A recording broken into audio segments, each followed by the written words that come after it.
He lived among them, fixing their homes by day and slaughtering their families by night. For 5 years, no one suspected the quiet man next door. But when a single shoe was found at a blood-soaked crime scene, the mask fell, and what it revealed was more horrifying than anyone imagined. Hey there, and welcome new and returning viewers to the channel. I'm so glad you're here. I started this true crime series with a big dream, to hit 5,000 subscribers by the end of the year. I know that's a tough goal, but with your help, I truly believe it's possible. Every time you watch a video to the end, leave a comment, hit like, or share it with someone. It really does make a difference. I'm here to bring you the most compelling, chilling, and deeply human stories, and I want this to be a space where we think, feel, and question together. So if you enjoy what you see, please consider subscribing and coming back for more. There's so much still to uncover.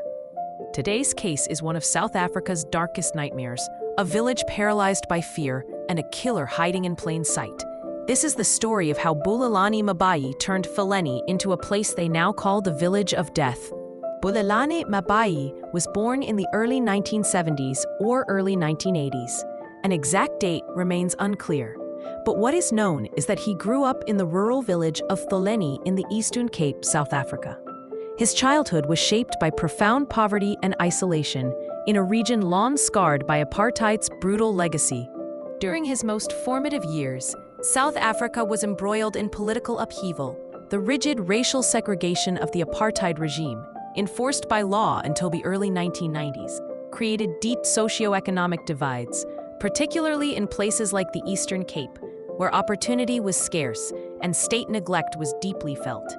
Generations of Black South Africans were raised in communities without adequate schools, healthcare, or basic infrastructure, an environment that often bred desperation, disconnection, and a sense of invisibility. Mabhayi's own life bore the marks of tragedy early on. He lost both of his parents by the time he was 13, his father at 12, and his mother just a year later.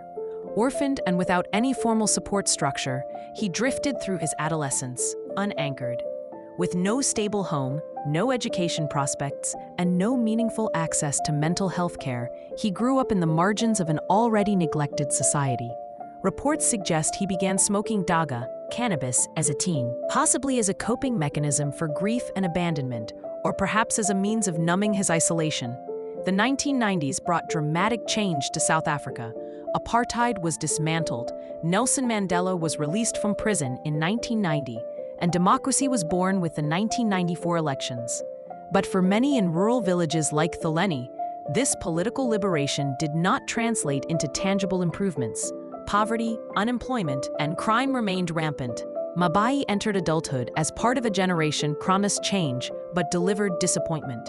The gap between the nation's newfound ideals and the harsh rural reality only widened, and people like Mabhayi fell through that chasm, unseen, unhealed, and unheard. He became a drifter of sorts, doing odd jobs, building houses, mending fences.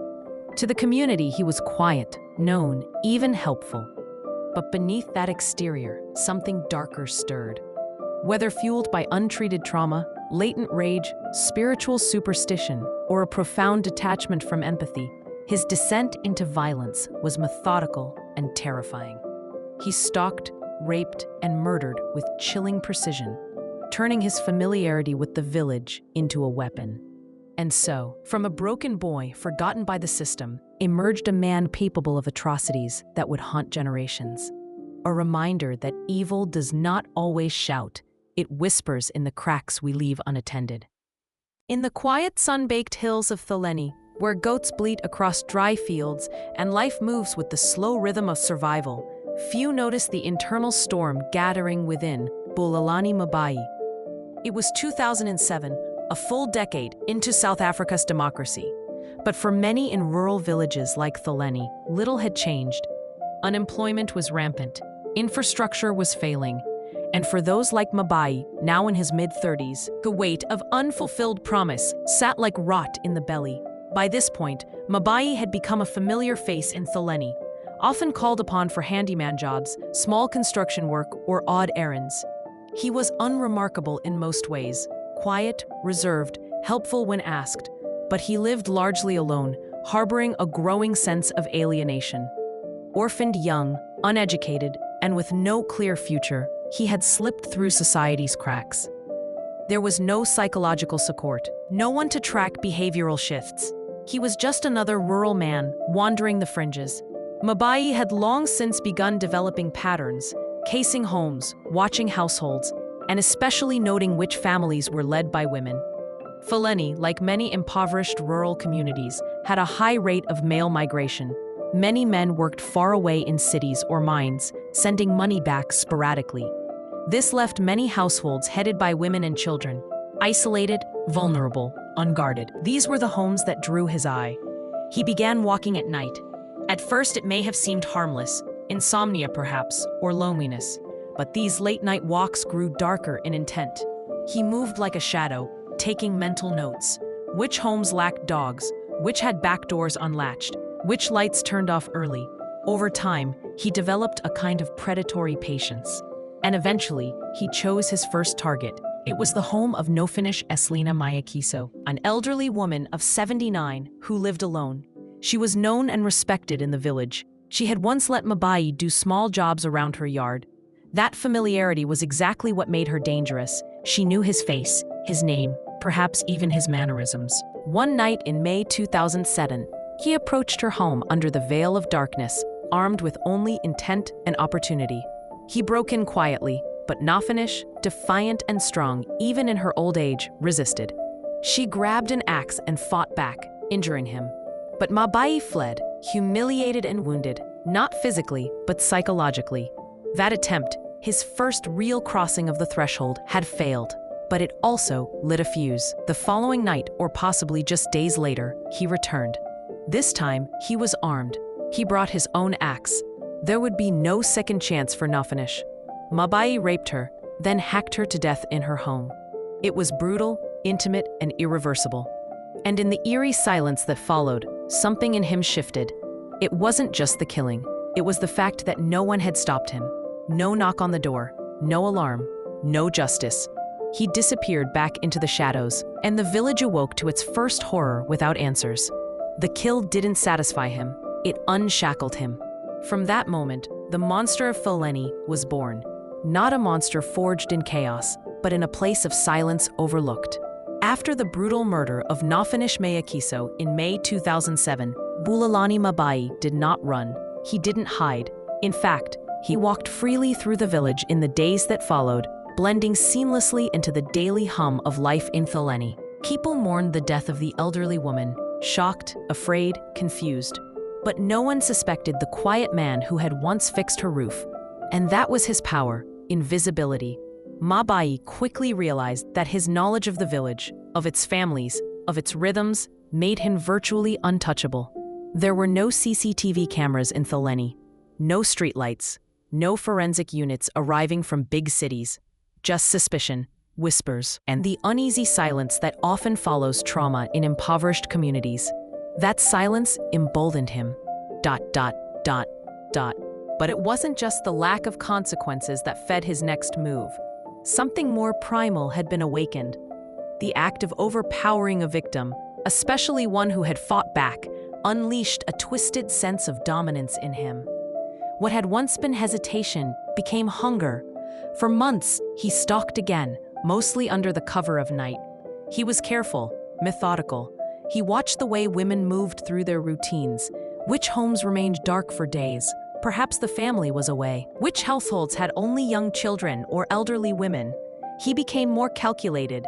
He learned from his first mistake to avoid any unnecessary noise, to enter through weak points in the house, to carry his weapon from the start. His next victims were 3 members of the Mafika family, Nsadiswa, Zintle, and young Lazola, a child. It was January 2008, a full 8 months since his first kill, and while the community had begun to breathe again, Mabhayi was merely waiting. The Mafika home was woman-led. It was modest, like most in Tholeni. Simple walls, a metal roof, no real security. It stood alone at the edge of a path he had walked many times before. He knew it well. He may have even worked nearby. That night, he slipped in unnoticed. As always, he came prepared, armed with either a bush knife or axe. He raped the women, and then, as he had done before, he killed them. This time, there was no resistance, no witness, no trace. 3 lives wiped out in a single night. Again, no arrests followed. The police were still treating each case as isolated, unable or unwilling to see the pattern. And that suited Mabhayi just fine. He had discovered the perfect equation. Vulnerable homes plus silence equals control. And worse, he knew the village would offer him more. Evil found no resistance. It neither retreated. Instead, it planned its return. In the months after the Mafika family murders in January 2008, the village of Tholeni remained cloaked in fear, though few grasped the scale of the terror creeping ever closer. The triple homicide had sent a ripple through the community, but without a suspect, without arrests, and with limited investigative resources in rural Eastern Cape, the horror was quietly folded into grief. Families mourned. Others bolted their doors earlier. Some began sleeping in groups. But the idea of a serial killer, someone returning, watching, waiting, had not yet taken root. For Bulelani Mabhayi, that void of suspicion became confirmation. He was invisible. The only thing he feared now was exposure, and with no one even remotely connecting the dots, his fear turned to something darker: confidence. Between January 2008 and his next attack in January 2009, Mabhayi continued to live in plain sight. He still did odd jobs for families. He passed by his victims' relatives. He even lived near a makeshift victim support center established in the yard of community activist Nomfundiso Umponshane, mere meters from terrified women and children seeking safety from the very man who had driven them there. During this time, his behavior became more ritualized. Like clockwork, he waited a year, whether due to cultural beliefs linked to Ikungu, as suggested later by traditional healers, or simply his own warped sense of timing, no one knows. But when January 2009 came, it brought with it the next wave of horror. This time, he set his sights on the Nogaya household, Nokwezi Nogaya, a young woman, and her daughter, Sifuksolo, just a child. The home matched his pattern: no men, no dogs, no security. Vulnerability was the only requirement.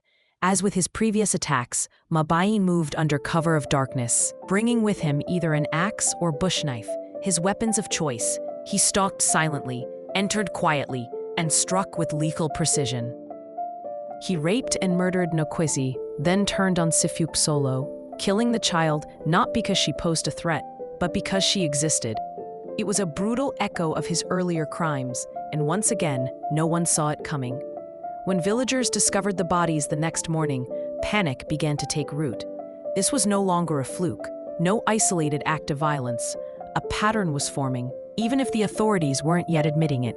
But Mabhayi, still unconnected to the crimes, simply disappeared back into the ordinary world.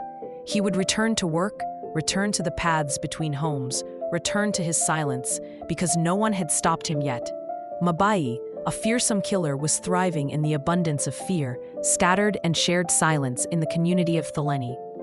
After the January 2009 murders of Nokwezi Nogaya and her young daughter Sifuksolo, fear in Tholeni deepened, but it still hadn't matured into full understanding.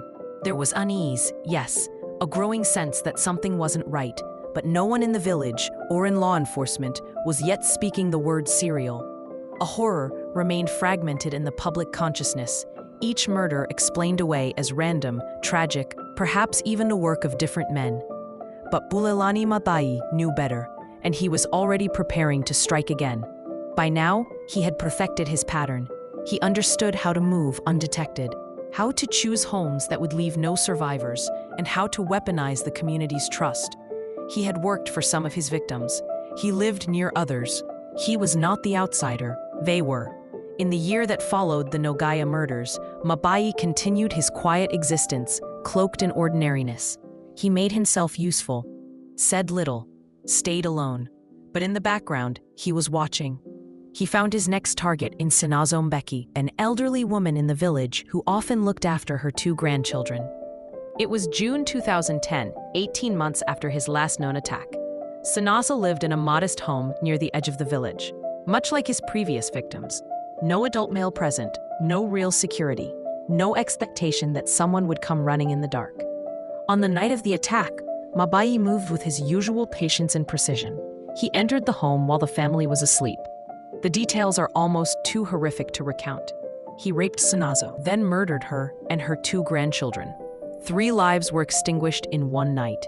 There were no screams loud enough to reach the neighbors, no rescue, only silence and blood.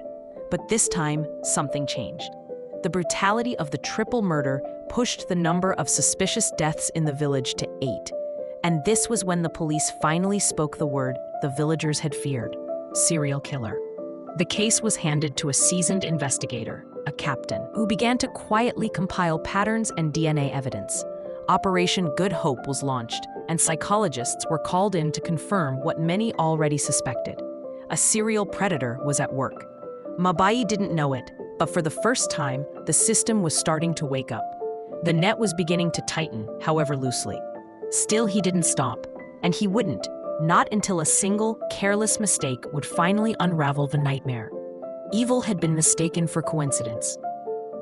Therefore, it grew bold, and with no one to call it by name, it writes its own legend in blood. 5th victim. Following the gruesome murders of Sanazo Mbeki and her 2 grandchildren in June 2010, the air in Tholeni thickened with dread. The village was no longer just grieving, it was bracing. There was now talk of a serial killer, and the official launch of Operation Good Hope signaled a serious shift in police response. But for many residents, it was too late. Trust had eroded. The nights were darker. Children cried in their sleep, and women no longer walked alone after sundown. Yet amid the panic, Bulelani Mabhayi remained undetected. He had been swept up in the mass DNA operation in May 2010, when police rounded up hundreds of men from the village, boys as young as 16. Mabhayi had given a saliva sample, but no fingerprints could be matched to any scene because he had no identity document on file. The net had been cast, but he slipped through it once again, and the operation, despite its scale, yielded no immediate arrest. The killings had stopped briefly, leading some to hope the threat had passed. But that hope would be short-lived. In the months following the DNA sweep, Mabhayi fell quiet, watching, listening. The increased police presence made him cautious, but not repentant. He wasn't done, not by far. His compulsion to kill had not subsided. It had only gone dormant, lying in wait. Then, in early 2011, Mabhayi struck again. This time, it was another woman-led household, carefully selected. He had likely seen her from a distance, walking alone. Or perhaps he knew her from a previous job. His victims were never truly strangers. He knew them, and in many cases, they knew him. That's what made him so dangerous. He wasn't the kind of predator who hid in the shadows. He was the shadow. The details of the 2011 murder are consistent with his signature: break-in at night, rape, and then a violent, deliberate killing with a sharp object, usually an axe or bush knife. The woman was found hacked to death, her body bearing the unmistakable signs of overkill. If there were children in the house, he did not spare them. He never did. Even as police investigated, Mabhayi remained calm, collected. After all, he had survived the DNA sweep, evaded every patrol, and walked past the support center for victims as though he were one of the grieving, not the cause of the grief. Despite growing media attention and whispered accusations, there were still no witnesses, no cameras, no evidence, except the trail of bodies. It wouldn't be until August 2012, a year later, that Mabhayi would finally make a mistake, leaving his shoe behind at a crime scene. That shoe would change everything. But until then, he remained a ghost cloaked in skin, feeding on fear, returning to kill again. Mabhayi didn't just live among them, he was them. And then a monster looks just like a neighbor. You don't realize you're in danger until the door creaks open too late. After the brutal massacre of the Muksunyawa family in May 2012, fear in Tholeni was no longer just a quiet tension. It was full-blown psychological siege.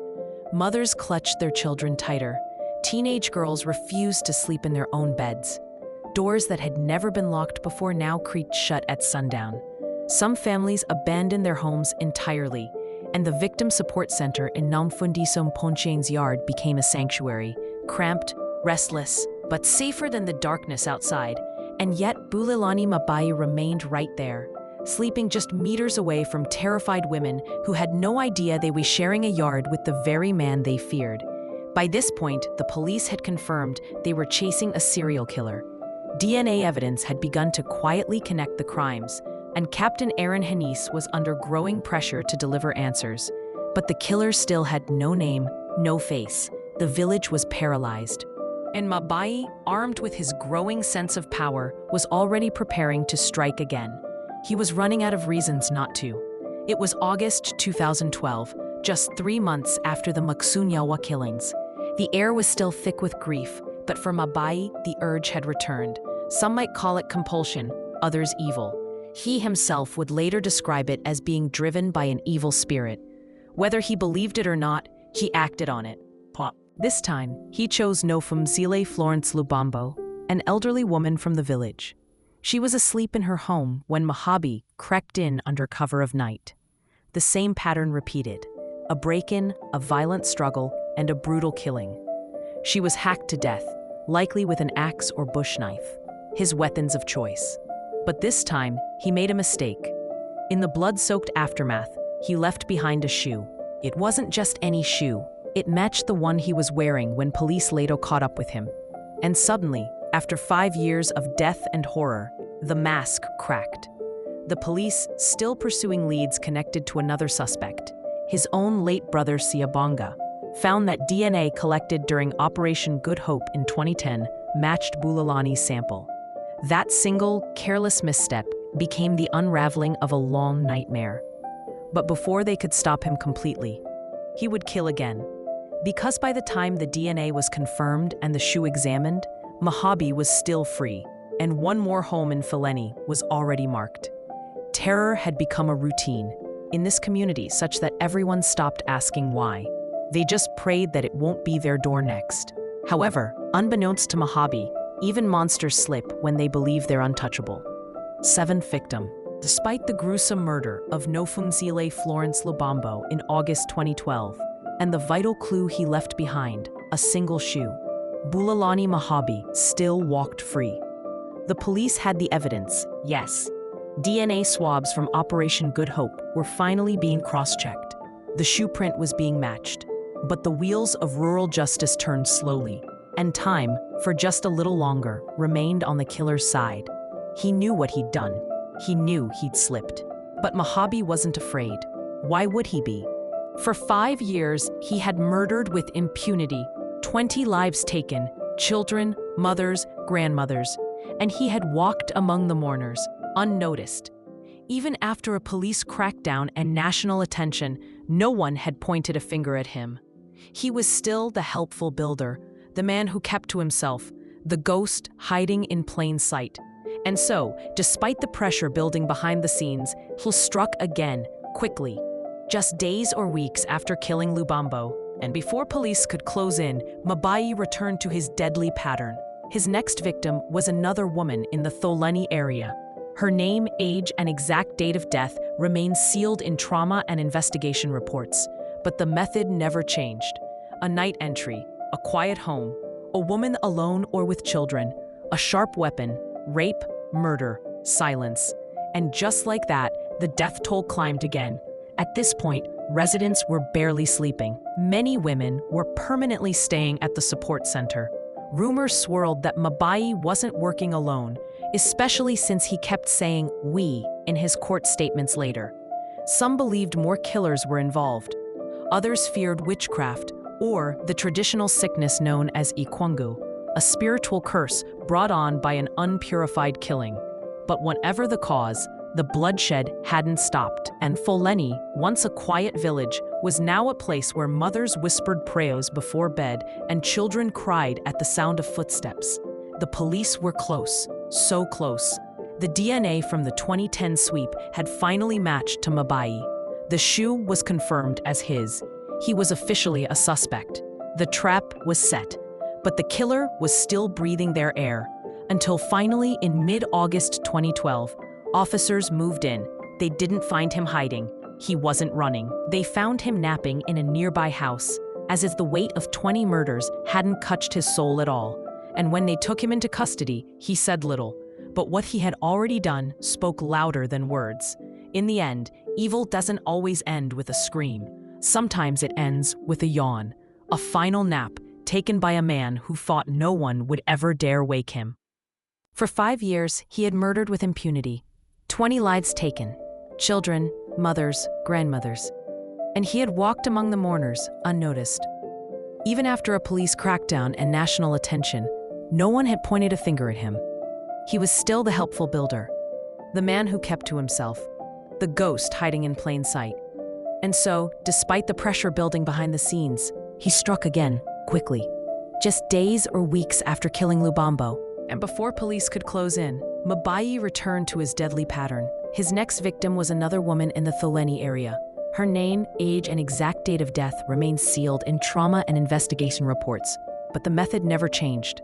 A night entry, a quiet home, a woman alone or with children, a sharp weapon, rape, murder, silence. And just like that, the death toll climbed again. At this point, residents were barely sleeping. Many women were permanently staying at the support center. Rumors swirled that Mabhayi wasn't working alone, especially since he kept saying "we" in his court statements later. Some believed more killers were involved.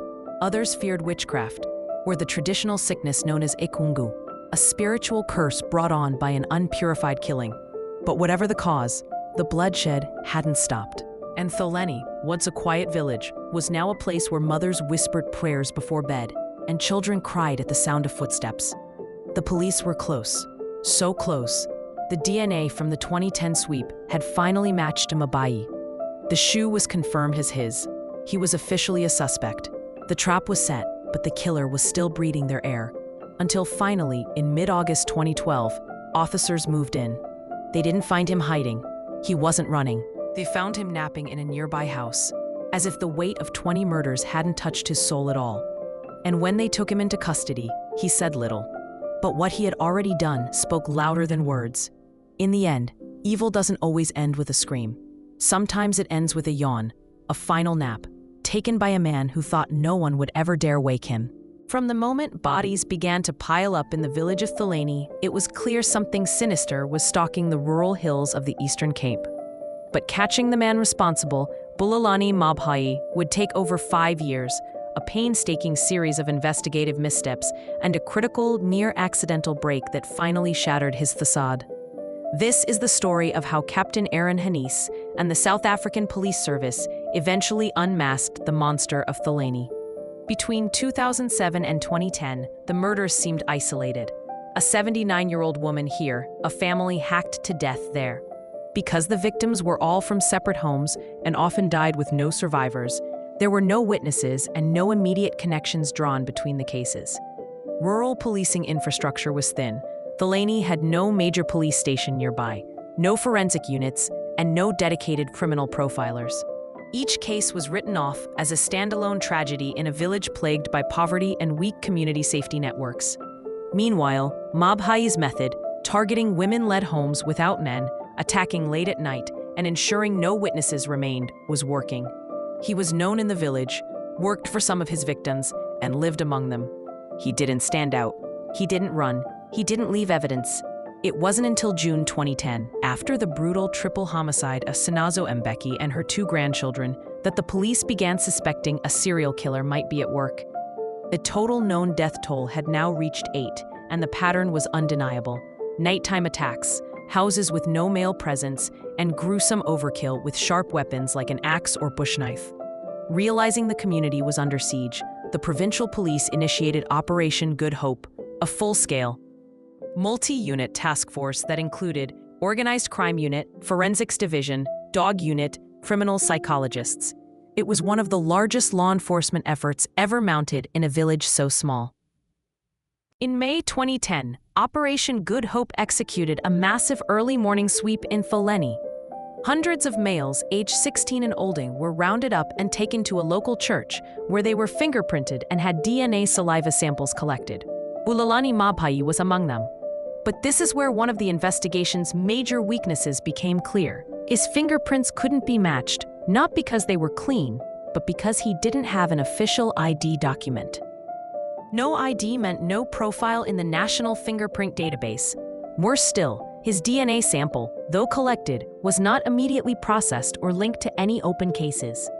With limited lab capacity and backlog in rural forensic processing, that sample would sit idle while Mabhayi continued to kill.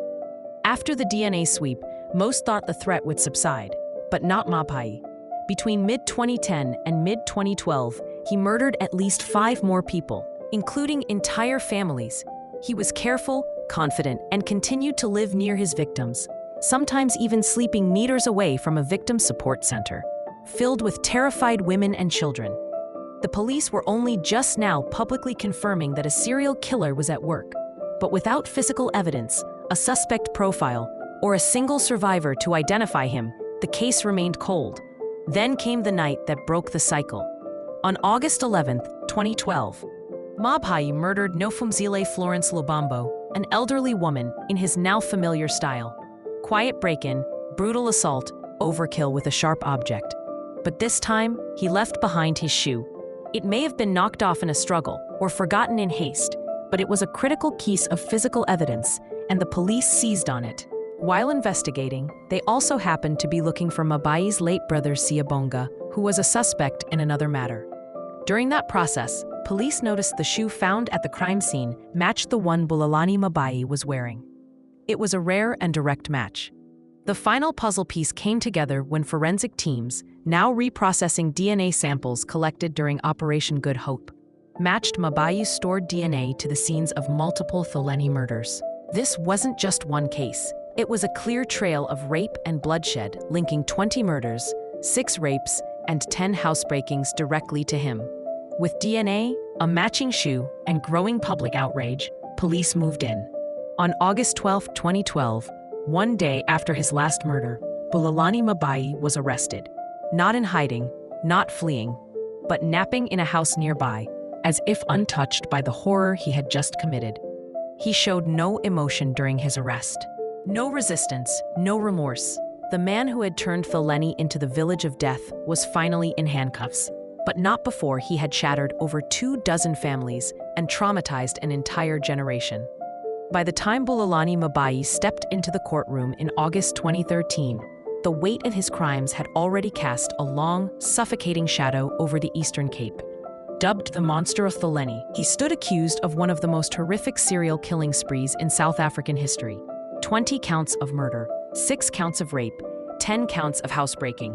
The legal proceedings, held in a special sitting of the Mataha High Court in Butterworth, were extraordinary in both scope and sensitivity. Families from Tholeni had been too poor to travel to Mataha for trial proceedings, so the venue was moved closer to home. Under pressure from Eastern Cape MEC Pemi Majadina and national government representatives. But even with the trial underway, the search for justice would be far from simple. One of the first challenges they faced was the issue of mental health. Mabhayi had previously been referred to Fort England Psychiatric Hospital in Grahamstown for a 30-day psychiatric evaluation, after the district surgeon's preliminary assessment was inconclusive. His defense raised the possibility that he might not have been mentally fit to stand trial. This move caused delays, but the psychiatric report ultimately found him mentally fit. While he later claimed to have been influenced by an evil spirit or a traditional affliction known as ikungu, the court deemed these claims not sufficient to absolve legal responsibility. On August 27, 2013, in a stunning development, Mabhayi pleaded guilty to all 36 charges. A 37th count of rape was withdrawn. One by one, he responded, "Ndina Tiala, I am guilty in Isixhosa," as the charges were read. Victims' families broke into sobs. Others stared straight ahead, cold and furious. For many, it was the first time they'd seen him show any form of acknowledgement. His legal aid attorney advocate adopted a strategy of mitigation, leaning heavily on the guilty plea to argue for leniency. He submitted that Mabhayi had lost both parents young, his father at age 12, his mother at 13. He had no stable upbringing, no home, and was a habitual daga smoker since his teens. He was remorseful and had learned from his actions. There were still prospects for rehabilitation. The defense also argued that sentences for crimes committed on the same night and location, e.g., killing multiple family members in a single home, should be allowed to run concurrently. Despite the plea from the defense, the stance by the prosecution was firm. The state prosecutor, advocate presented a powerful counter-argument focused on the heinousness, premeditation, and scale of the crimes. The stance was clear. There's a public outcry about crimes of rape and murder, and the only deterrent is to impose a severe and heavy sentence. The advocate detailed that the murders occurred in victims' homes, where they should have felt safest, that Mabhayi specifically targeted defenseless women and children, that some of his victims were people who had trusted him, even employed him, that after committing murder, he would often rape the women or girls, or do both. In court, Lamla questioned Mabhayi's supposed remorse. He pressed him, "Do you agree that if the police had not arrested you, you would still be raping and killing people of the Tholeni locality?" Mabhayi, barely audible, answered, "Yes." The defense's final request was for life imprisonment on every count of murder and rape, and for the court to impose a non-parolable minimum term of at least 45 years.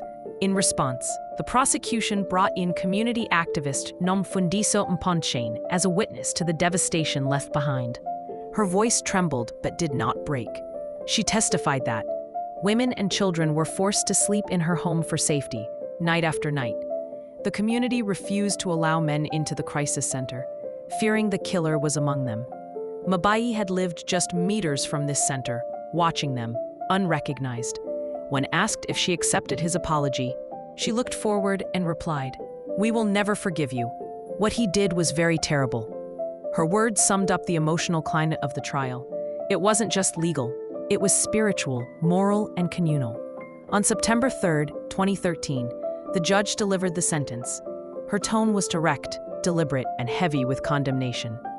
"Mr. Mabhayi, you are definitely not a person that society needs. Your crimes were committed with violent force against vulnerable victims in their homes over a period of 5 years."